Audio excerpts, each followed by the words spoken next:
A net descends, snaring it. A powerful tranquilizer dart slams into its flank.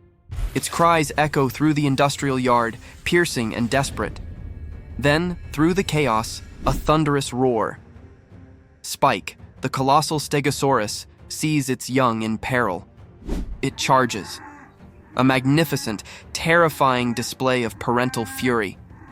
The plates on its back flush with blood, turning a deeper, more vibrant red, a primal warning. It looks even more colossal, unstoppable. But how did we get to this moment? What if everything we thought we knew about history, about extinction, was completely and utterly wrong? Imagine for a second that the greatest predators, the most awe-inspiring herbivores, didn't vanish millions of years ago, but simply persisted. What if they were just waiting for the right moment? Or perhaps were always there, hidden in plain sight, deep within the untouched corners of our world? This isn't just a fantasy. This is a mind-bending possibility. And in just a minute, you'll understand why this isn't just a story, but a profound question about our own existence. Picture this. It's a quiet Tuesday afternoon, the kind of day you'd expect to be filled with the mundane rhythm of modern city life. Commuters stuck in traffic, coffee shops bustling, tourists snapping photos of iconic landmarks in a bustling metropolis like Washington, D.C. Everything feels utterly normal, until it isn't. Suddenly, a tremor. Not an earthquake, no. Something far more unsettling. A deep, resonant thud that vibrates through the very foundations of the pavement, rattling windows, causing car alarms to shriek in protest. People stop, look at each other confused. What was that?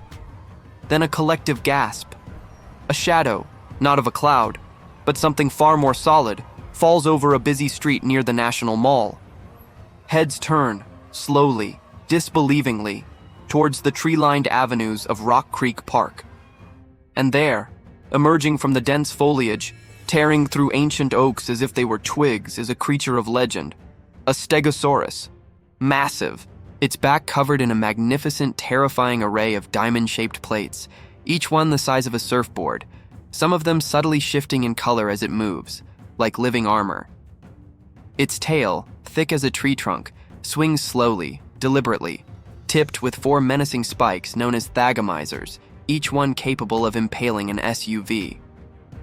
Its head is surprisingly small, almost bird-like, but those eyes, those ancient, knowing eyes, observe the chaotic human world with a calm, almost melancholic curiosity. The air fills with the piercing screams of car alarms, the shouts of terrified pedestrians, and then a deafening silence as everyone simply tries to process the impossible. This isn't a museum exhibit. This is real. But this isn't even the wildest part of the story. Imagine this gentle giant, a creature that once roamed vast, ancient plains, suddenly thrust into the concrete jungle of today. What would happen? The Stegosaurus, with its powerful muscular legs, built for traversing prehistoric landscapes, would find our urban environments a strange mix of plenty and peril.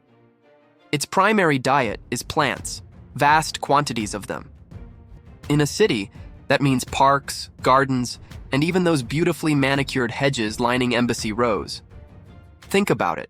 A creature needing hundreds of pounds of vegetation a day. A city like D.C. is a giant salad bar, but it's a dangerous one. Those broad, flat teeth, perfect for stripping leaves from branches, would make short work of municipal rose bushes and perfectly trimmed lawns. Picture the chaos as it lumbers into a botanical garden, casually munching on exotic flora worth millions. The guards wouldn't know whether to tranquilize it or offer it a water hose. But how would a creature this enormous even survive in a world filled with skyscrapers and highways? Its sheer bulk is its strength, but also its vulnerability. Its powerful, low-slung body and strong legs allow it to push through almost anything. A chain-link fence? Barely a speed bump? A brick wall? More like a suggestion. Yet our roads, our bridges, a creature that heavy moving at any speed could cause untold damage. Imagine a Stegosaurus trying to cross a busy intersection. It wouldn't stop for a red light. It would simply walk through it. Cars would be flattened, traffic lights toppled. The raw power of its movement, driven by millions of years of existence, is utterly unstoppable by our everyday infrastructure. And how would it forage in this new world? Its small head and relatively weak bite mean it's not a predator. It's an herbivore. But its presence would still generate immense danger for humans. A startled Stegosaurus cornered in an alleyway could inadvertently crush people with a turn of its massive body. That tail, designed to fend off ancient predators, could easily swat a vehicle or a building or a human, sending them flying like a toy. It doesn't mean to harm, but its very existence here is a colossal threat. Speaking of threats, how would we contain it if it became necessary? Our usual methods, designed for other humans or smaller animals, would be almost useless against its armored hide. Those bony plates aren't just for show. They're a defensive marvel. Scientists theorize they help the dinosaur regulate its body temperature, filled with blood vessels that allow it to cool down or heat up. They also act as a display, and yes, as armor. Bullets might glance off, or simply get lodged in the thick tissue underneath without causing critical damage to a creature of its size. We'd need specialized tranquilizers, delivered by dart guns powerful enough to penetrate its hide. We'd need nets and vehicles designed to manage elephants, but even those would be a struggle. Capturing one would be an unprecedented logistical nightmare, requiring massive coordination, all while trying not to injure this magnificent yet terrifying living fossil. But here's the most fascinating part: the adaptation. You see, the Stegosaurus is a creature of incredible resilience. Its ancestors survived countless ancient challenges. This story isn't just about a dinosaur appearing, it's about how it integrates, or tries to, into our modern ecosystem. Think about our parks, our green spaces. These are little pockets of prehistoric opportunity. A Stegosaurus could find shelter in Central Park in New York City, using its thick foliage for cover. Imagine it lumbering through the green spaces of London, emerging near Big Ben. The image is almost too absurd to be real, but also incredibly awesome. But what challenges would it face beyond just humans? Pollution, our air, our water, filled with industrial byproducts, plastics. A creature evolved in pristine environments would struggle. Its delicate digestive system, accustomed to pure vegetation, might be overwhelmed by contaminated plants, lack of space. While parks offer temporary reprieve, the concrete sprawl is endless. Where would it roam freely? Its ancient instincts tell it to migrate, to find new feeding grounds, but our world is carved up by roads, fences, and buildings. Urbanization isn't just a barrier, it's a constant source of stress. The noise, the constant movement, the bright lights at night. It's a sensory overload for an animal that evolved in a world of rustling leaves and distant sounds. It would be disoriented, stressed, potentially aggressive out of fear. And that's where the danger really escalates for us. A confused, agitated Stegosaurus is a ticking time bomb. And if you're thinking this is just one creature, you're missing the bigger picture. What if there wasn't just one? What if somewhere deep in a forgotten valley, a hidden plateau, or even a system of untouched underground caves, an entire ecosystem of these incredible creatures still exists? And what if, for some unknown reason, they're now beginning to emerge?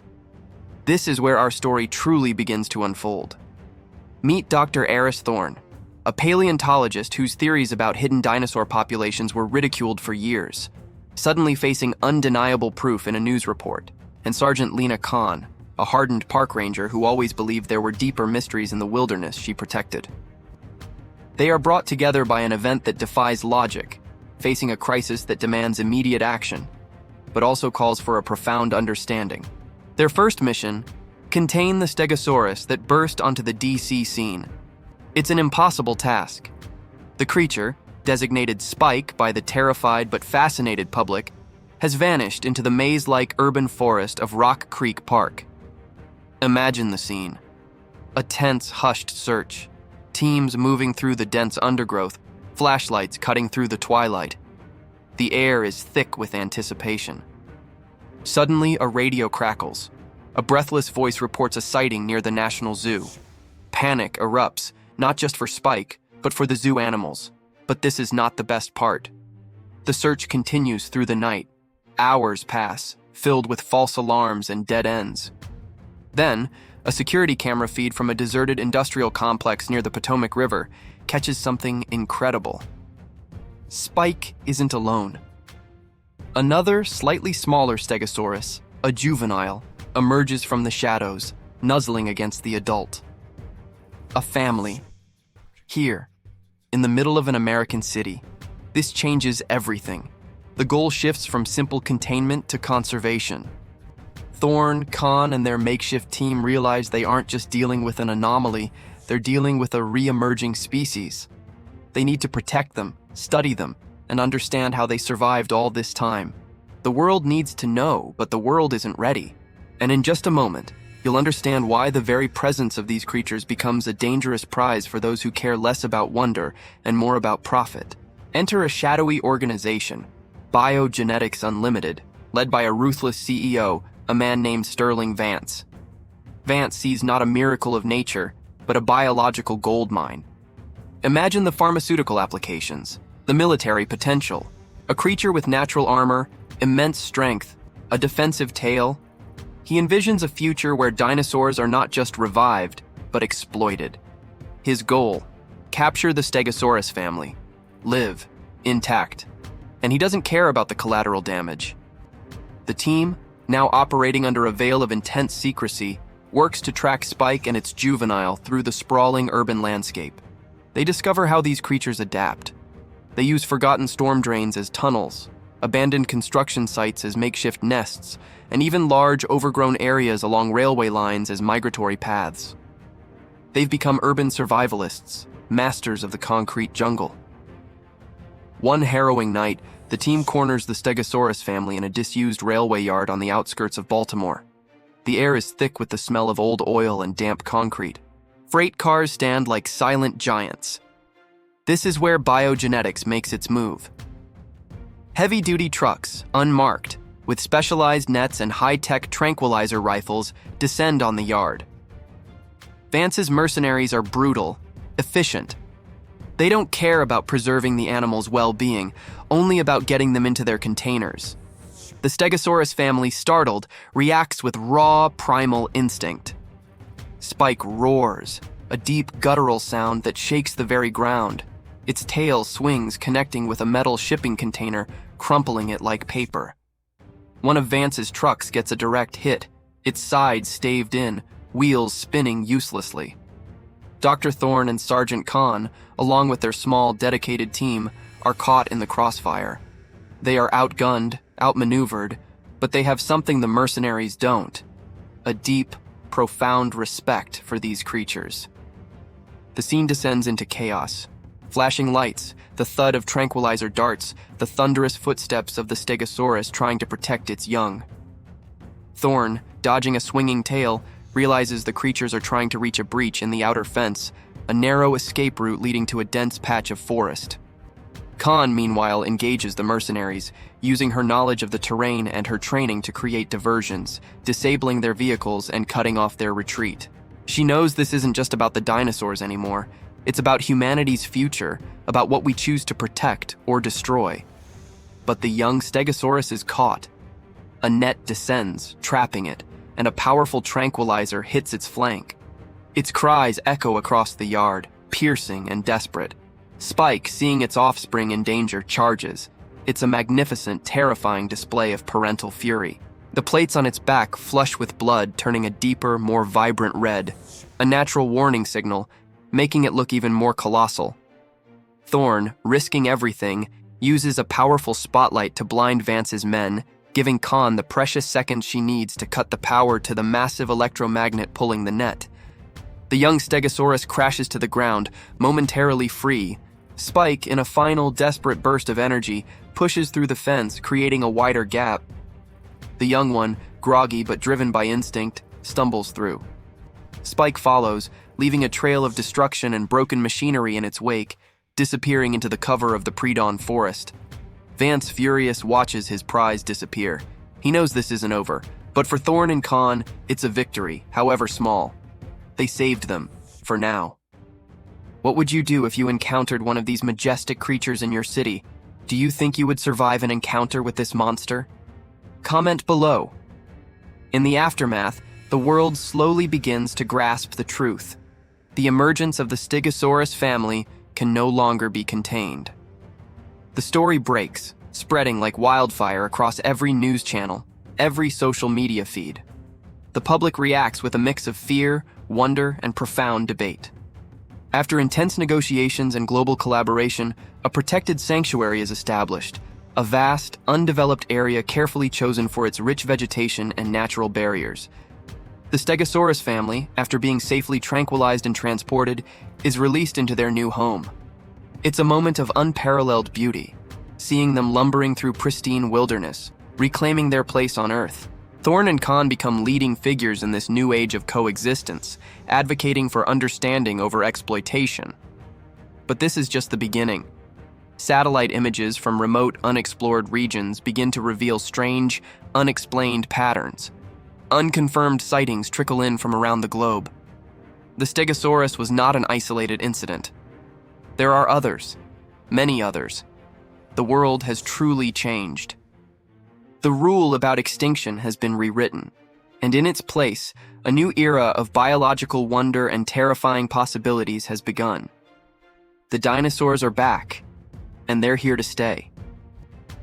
Let's absolutely destroy YouTube's algorithm and turn this into the fastest growing dinosaur channel ever.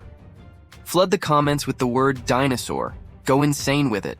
But the rule is simple, 1 dinosaur per comment. When you're exhausted, just drop a period in each comment instead. Let's find out who's the ultimate comment warrior. If you love this wild ride, give us a Jurassic like, subscribe for more epic creature encounters, and share this with that friend who thinks they know everything about dinosaurs. Trust me, they haven't seen anything yet. And speaking of epic encounters, you absolutely have to check out our next video. What if a saber-toothed tiger faced a velociraptor? Who would win, force or strategy? You won't want to miss it.